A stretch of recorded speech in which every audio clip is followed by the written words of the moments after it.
కైలాసంలో రావణుడు. లంకేశ్వరుడైన రావణాసురుడి గురించి వినే ఉంటావు.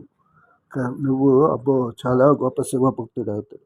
ఓసారి శివ దర్శనార్థమై కైలాసానికి వెళ్ళాడు. గుమ్మంలో ఎదురయ్యాడు నందీశ్వరుడు. పరమేశ్వరుని ఒకసారి చూసి పెడతానన్నాడు రావణుడు. ఇప్పుడు కుదరదయ్యా, మరోసారి రా అన్నాడు నందీశ్వరుడు.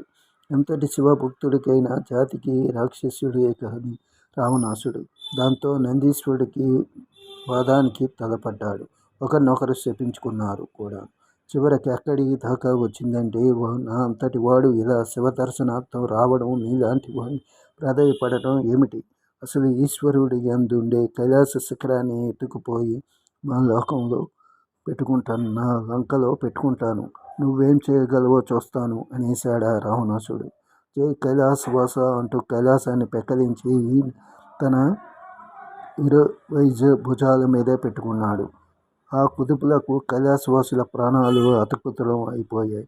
అమ్మవారితో ముచ్చటలాడుకుంటున్నాడు అంబికేశుడు. జరిగిందేమిటో తెలుసుకున్నాడు. రావణునికి నీతి పాఠం చెప్పాలనుకున్నాడు. అక్కడే బోధించేలా ఉన్న ప్రాంతాన్ని ఎడం కాలి బటన్ వేలుతో ఒక బొక్కన నొక్కాడు.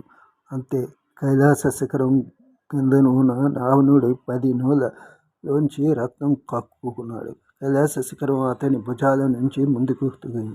రావణాసుడికి 20 చేతులు ఆ శిఖరం కింద నొచ్చి అయిపోయాయి. ఎంత గింజుకున్నా ఆ చేతులు శిఖరం నుంచి వెనక్కి రాలేదు. ప్రాణాంతమై పోజొచ్చింది. అప్పటికి ఆ రావణుడిలో తమక్రం చల్లారింది. పరముడి కరుణను తన ప్రజ్ఞ గావించుకొని అహంకరించుకున్నందుకు ప్రాయశ్చిత్తపడ్డాడు.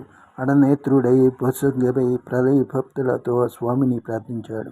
అశ్వత్థప్రాతానికి కరిగిపోయాడు కైలాసనాథుడు.